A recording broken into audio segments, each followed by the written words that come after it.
Yeah, the young, yes. Again, I'm going to kind of go back over a little bit of what you've already been told. So these cases began in 1990. We had a series of 15 cases from 1990 to 1999. All of the 15 except 2 were under 18 years old, all of our victims. In most cases, the perpetrator would crawl through a window in the middle of the night, take the victim out of the house, commit the sex acts. They were all released, I don't want to say unharmed, but they were released afterwards. We have reached out and notified each of these victims at this point that we had identified the perpetrator. So kind of a little bit about how we came to that conclusion. This case was, like I say, started in 1990 through 99, and during that time there were just hundreds of man-hours poured into this. This is a map of the locations, and afterwards we'll leave it up so you'll have a chance to come up and get a better shot of it. But so we had hundreds of man-hours dumped into these cases. Back in the 90s, we even had a task force put together that all they did was work on trying to identify this individual. There were multiple suspects identified over the years or thought that this was the right suspect. Kind of one of the problems was our suspect always wore a full ski mask. He wore gloves. He left very little evidence behind. So we had some victims thinking he might be Hispanic because he did speak with a Hispanic accent. We had some people that thought he was a Caucasian. So we kind of, during those time frames, we were unclear. Moving forward, in 1999, our last case occurred. And that didn't mean that the investigation stopped, but at that point, it was really slowed down to a point where you had just a few people working on it. In 2006, when we developed the cold case unit, we picked them back up. We started doing a detailed, thorough examination of all the evidence. And just a real quickie, back in the 80s and 90s, when a sexual assault kit was examined, it was only examined for serology, which is blood type, things like that. So nowadays, we can go back and retest under what we call a partially tested kit. And we also have a secondary evidence, which is the things that are not tested in the kit, bed sheets, things of that nature. So now we're retesting every item that's available to us in the case. In 2016, my detective was able to identify a DNA profile on one of the secondary items. Unfortunately, that profile wasn't strong enough to enter into CODIS. CODIS is the national DNA database. So we continue to work, and then in 2019, she identified another case where she found a better profile, which was a full DNA profile. So we were able to enter that into CODIS, but unfortunately, our suspect was not in CODIS, which not everyone is in this database. I'm sure everybody knows that. So then we're left with the dilemma, now what do we do? We reached out to our SACI partners in D.C. and asked them to help fund the genealogy, which is forensic genetic genealogy. It's not ridiculous expensive, but we didn't have budget for it at that time, and they instantly agreed to do it. And so we sent our, there's a long process that I'm not going to go into because part of it's still way over my head, but so our lab helps package this and send it off to Parabon Labs, and Parabon was able to do their genealogy testing, which started in January of 2020, and we didn't get results until early 2021. So our results aren't like a CODIS hit. So they don't call us and say, this is your person. What they do is they give you some particulars, like there's a 90% chance your person's going to have hazel eyes. He definitely was Caucasian, so we knew that. They tell you what his probable hair color is going to be. And we already knew the height, weight based on the victim's testimonies.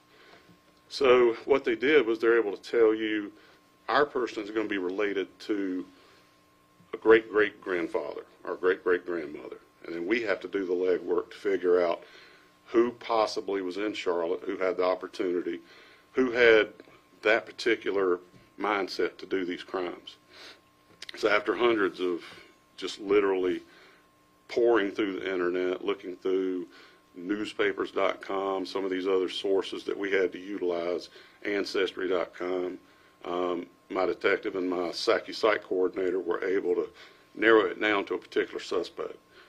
But we still have to identify him and make sure that his DNA matches our suspect DNA. So we were able to get a sample that was we knew was a known sample from our suspect, and compared it to 1-to-1, and they matched. So we know that that suspect is the Myers Park rapist.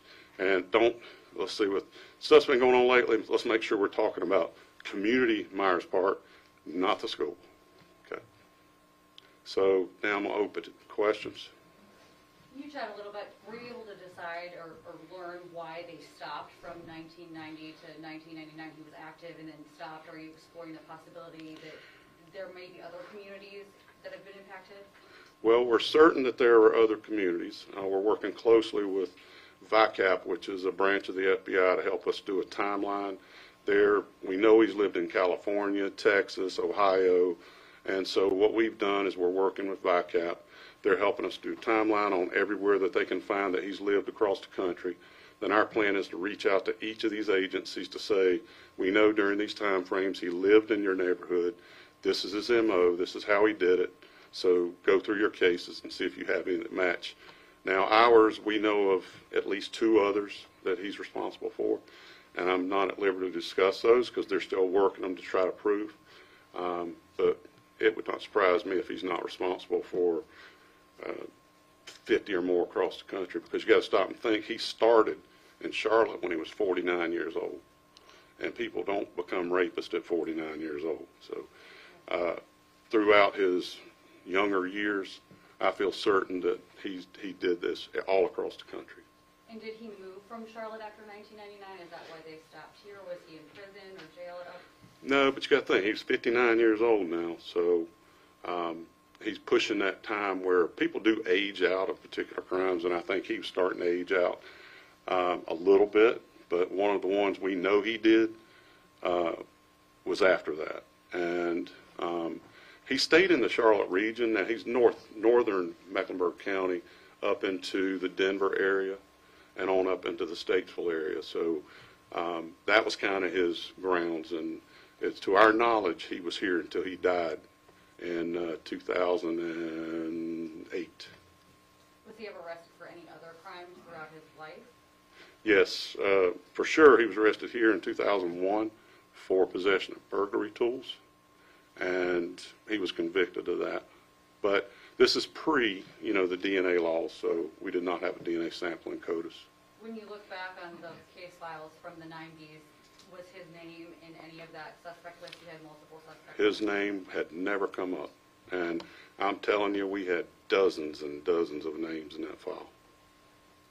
And I understand that you were able to contact the victims and let them know. Just for you personally, can you just speak a little bit about what that moment was like to have those conversations to get some closure on these cases? Well, I didn't personally do it. My detective and our victim's advocate did it, and she would kill me if I called her up here to talk about it. So I'm just going to tell you what they told me is that there was a mixture of feelings.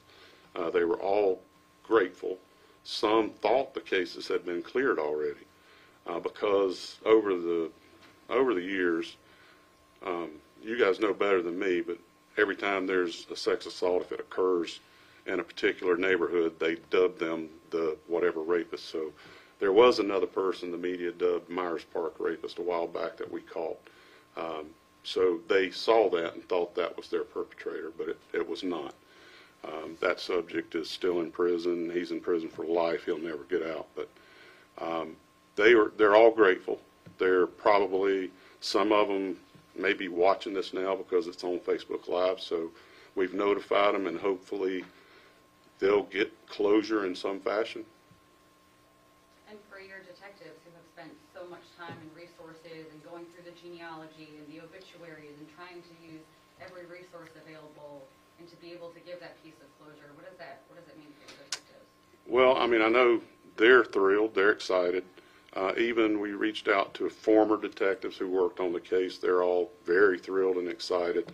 I expect that my office will go through a deep state of depression now that they don't feel like they have something to do every second that's going to occupy them long after they get home from work. What does this mean for you and your department, just in terms of, you know, feeling like a cold case is never going to get solved, and then years later for this to happen? Well, I mean, one of the things we try to tell people we work with is never relent, never give up, because we solve cold cases quite often nowadays. Thanks to these wonderful grant opportunities we've had. SACI has been wonderful. They've funded us for ever since 2016. And when I say funded, what they do is they help us outsource a lot of this DNA work so that we don't overburden our crime lab, and our crime lab can focus on more like hot cases that are going on today. Because if we had sent 1,600 cases to our crime lab, we would have certainly just overburdened them. So, I mean, everybody is thrilled. The detectives are thrilled. 15 years ago was when we really started delving into this. So to finally have some closure, I mean, our closure means nothing compared to the closure of the victims, but we're all thrilled. It brings some kind of conclusion to lots and lots of hard work. Sergeant Price, does it give you hope that you'll be able to close more cold cases? With this unit, we'll be able to work on some other cold cases? Other than this? Yeah. Oh, I mean, since 2015, when we got our first, and I'll call it a major grant, we received a grant in 2008 that helped us start like building the unit, and then we received another one in 2011 through NIJ. The SACI grants have really helped us. Basically, we call it a forklift approach. So the first group we sent off, we just gathered 885 sex assault kits and submitted them all. Now we've cleared dozens of those since. I mean, so it's not just, I mean, this isn't all we've worked on. We work on tons of other cases. We've had 2 major serial rapists that have, you know, in the last 5 years so it's not just this. This is, as we work, just like with you guys, you'll do this story, you may do another story and another story. So, I mean, we work dozens of cases at the same time. Can you talk to us just a little bit about the man that you've identified, what his background was? Did he live in Myers Park, and what did he do for work? Yeah, to our knowledge, he never lived in Myers Park. He was, and this really is what we were told by some distant family members, that he was a cat burglar. He burglarized houses in the middle of the night, stole high-end jewelry, which would be why he was in Myers Park. If he broke into my house, he's going to end up with a couple of Seikos and a Timex probably. But no, he was a cat burglar, and he was in it for the jewelry, and then he would send it off with some of his cohorts to different locations so that it didn't end back up in our pawn shops, because he was smart enough to know that, you know, we have a pretty intensive pawn shop system now, and so that was kind of his thing. And so we don't think he ever lived in Myers Park. Now, we know he lived in the Denver area.